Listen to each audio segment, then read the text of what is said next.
اب fifth generation क्या, अब इसमें कौन सा असला इस्तेमाल हो रहा है? तो नाजरीन और हाजरीन ज़रा गौर से सुनिएगा, फिफ्थ जनरेशन के अंदर जो इस्तेमाल हो रहा है असला, वो आपका मोबाइल है। आपका मोबाइल आप ही के लिए इस्तेमाल हो रहा है।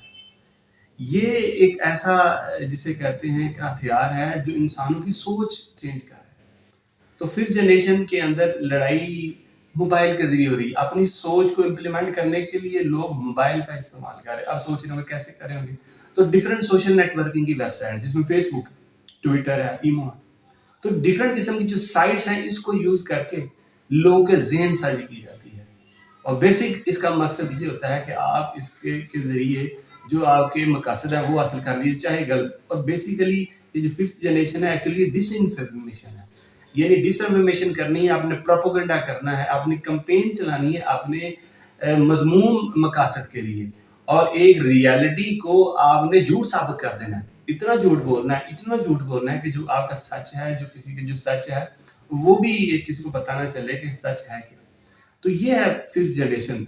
और जिस तरह मैं एक छोटी सी मिसाल देता हूँ कि आपने देखा होगा कि लास्ट ईयर हुआ ये कि इंडियन एक त्यारा पाकिस्तान की सरजमीन में आ गया। पाकिस्तानी जो त्यारे थे उन्होंने उसको स्ट्राइक किया और गिरा दिया। अभिनंदन जो वो पायलट था, पाकिस्तान के फौजियों ने उसको कैद कर लिया।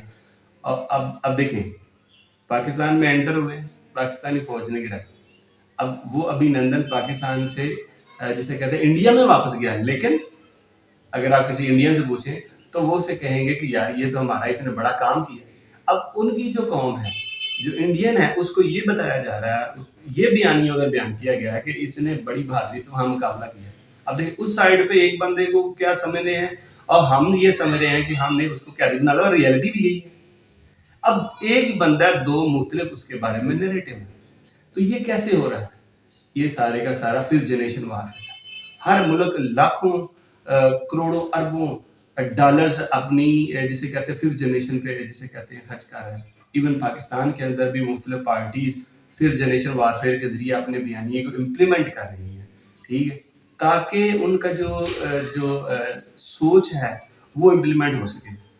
तो इस ज़मन में किया क्या जा सके कि मैं कैसे इससे बचा जा सके? तो सबसे पहली चीज़ है कि ये आमतौर पे जो फेसबुक के जो पेजेस होते हैं ये इतने ऑथेंटिक नहीं होते, ये सारे पेड होते हैं, क्योंकि ये सोशल मीडिया विंग्स होते हैं, मुख्तलिफ पार्टियों ने बनाए होते हैं और वो उनका प्रचार करते हैं। ये तो बिल्कुल ऐसे ही है कि जैसे आपने देखा होगा कि चौधरियों के डेरों के ऊपर जो आदमी बैठे होते हैं, जो चौधरी कहते हैं ना, हाँ जी सब कुछ ठीक है, तायद करते हैं। तो ये जो पेजेस हैं, ये लोगों के, ये जो पार्टीज हैं, ये इनके अपने ज़ाती पेजेस होते हैं।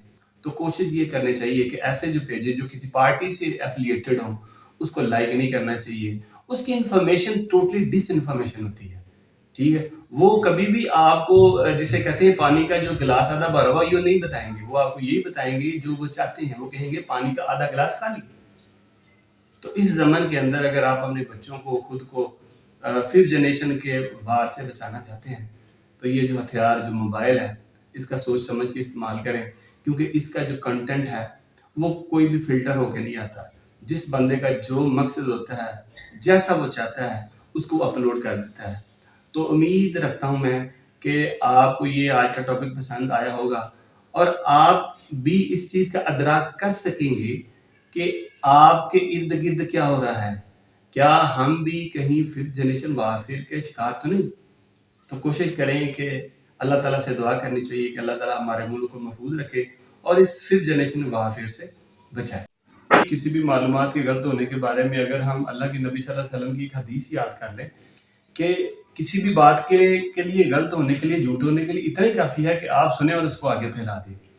तो कभी भी ऐसा नहीं करना चाहिए। मोस्टली ऐसा ही होता है कि आप फेसबुक पेजेस लाइक किए हुए हैं और आप सुनते हैं और उसी टाइम पे शेयर कर सकते हैं, कोई तस्दीक भी नहीं करते, ठीक। तो हमें क्या करना चाहिए? हमें अल्लाह के नबी की हदीस को सामने रखना चाहिए कि जो भी डाटा आप देख रहे हैं फेसबुक के ऊपर उसकी पहले तस्दीक करें। शेयर करने से पहले तस्दीक करनी चाहिए।